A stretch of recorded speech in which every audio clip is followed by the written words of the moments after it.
Hello po sa inyo mga ka-tricks. So ngayon ay ituturo ko naman yung tatlong paraan kung paano mag-long screenshot sa mobile phone mo. Ang tricks na ito ay makakatulong, lalo na sa mga estudyante na gumagawa ng assignments or school projects. So kung interesado ka sa tricks natin ngayon, keep on watching and let's get started.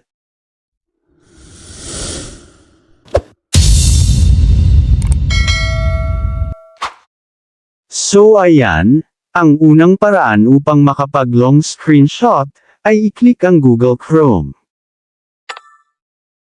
So for example may na-research ka na assignments at gusto mo itong screenshot. Pero napakahaba nito. So ngayon ang gagawin po natin para ma-long screenshot ito, ay i-click ang 3 dots sa may itaas. Then hanapin yung share, at i-click nyo ito. Then dito sa ibaba, ay makikita mo dyan yung long screenshot. Then i-click mo yan. So ngayon ay i-adjust mo naman yung arrow pataas, kung hanggang saan ang screenshot mo. Then yung arrow down naman ngayon, ang i-adjust mo pababa. Tapos scroll mo naman yung screen ng phone pataas. Then i-adjust mo uli yung arrow down. Scroll up ang screen, then i-adjust yung arrow pababa. So gawin nyo lang po uli yung proseso hanggang matapos. So kahit pa marami or mahaba yung screenshot ninyo, ay pwede po yan.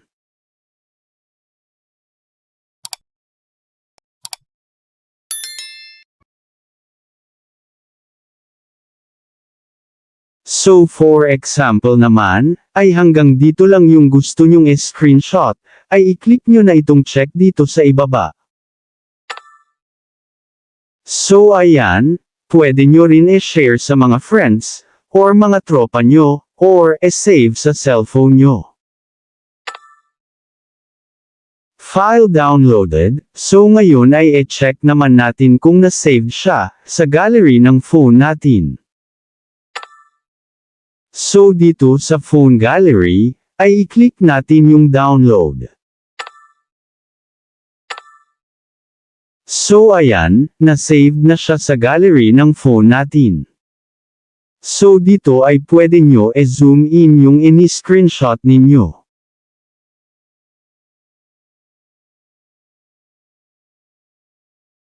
So ayan, ngayon ay ipapakita ko naman yung second method, kung paano mag-long screenshot sa cellphone nyo, simple at napaka-basic lang po nito. So unang step ay punta muna kayo sa screen, or sa page ng screenshot nyo. For example, ay gusto ko screenshot itong email sakin. Pero medyo mahaba siya, so kailangan nating i-long screenshot. At para magawa natin yun, ay i-press ng sabay, yung volume down at power button ng cellphone nyo. Then may mag-pop up na ganito. At para ma-long screenshot natin, ay i-tap nyo itong arrow down.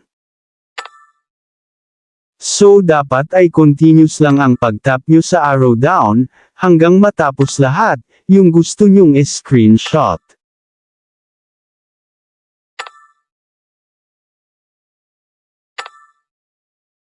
So ayan, once na huminto ka na sa pag-tap ng arrow down, ay automatic na ma-save na siya sa gallery ng cellphone nyo. So i-check natin kung na-save nga ba siya. Ayan mga ka-tricks, ganyan lang po kadali mag-long screenshot sa Android phone. So I hope na gumana din sa cellphone nyo itong mga tricks natin, pero kung sakaling hindi siya gumana sa phone nyo, try natin yung third method. Dito ay gagamit po tayo ng app, ito yung app na Screen Master. Kailangan nyo lang po i-download yung app na ito sa Play Store. Then kapag na-download nyo na, ay i-click ang open. Then i-click ang allow. Turn on screen capture, i-click ang power button. To activate screen capture, you need to grant the draw over other apps permission, i-click lang po yung OK.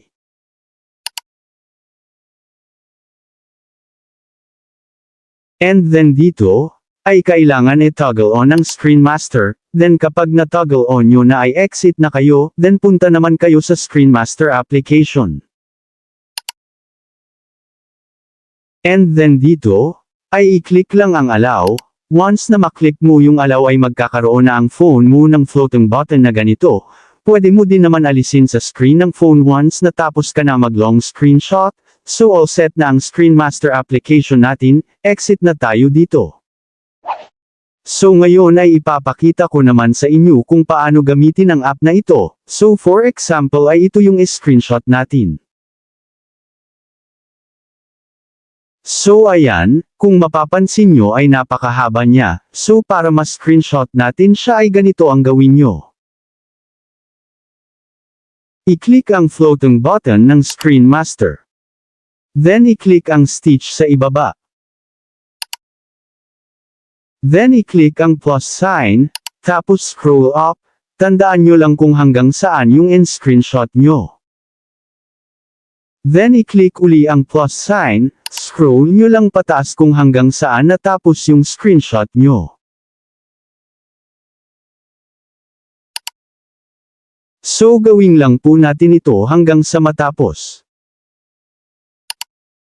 Scroll up, then click ang plus button.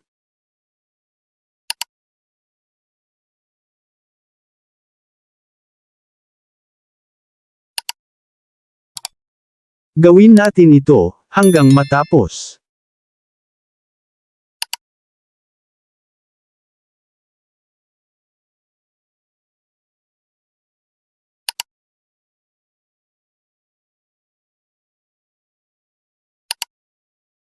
Ayan, kapag na-screenshot na lahat, ay i-click na ang check icon.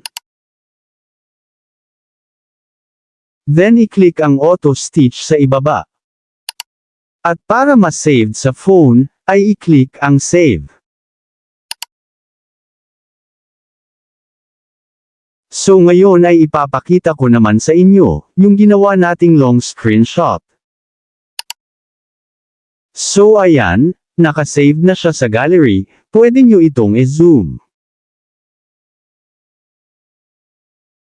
So ganyan lang po kadali mag-long screenshot, gamit ang app na Screen Master. So ayan, sana po ay nagustuhan nyo ang tricks natin ngayon, at maraming salamat po sa mga nag-subscribe, at kung bago ka lang napadaan sa channel natin, at gusto mo ng mga ganitong video, ay huwag po sana kalimutang mag-like, subscribe, at pindutin ang notification bell button, upang updated po kayo once na mag-upload ako ng bagong video. So thank you for watching, and God bless po sa lahat.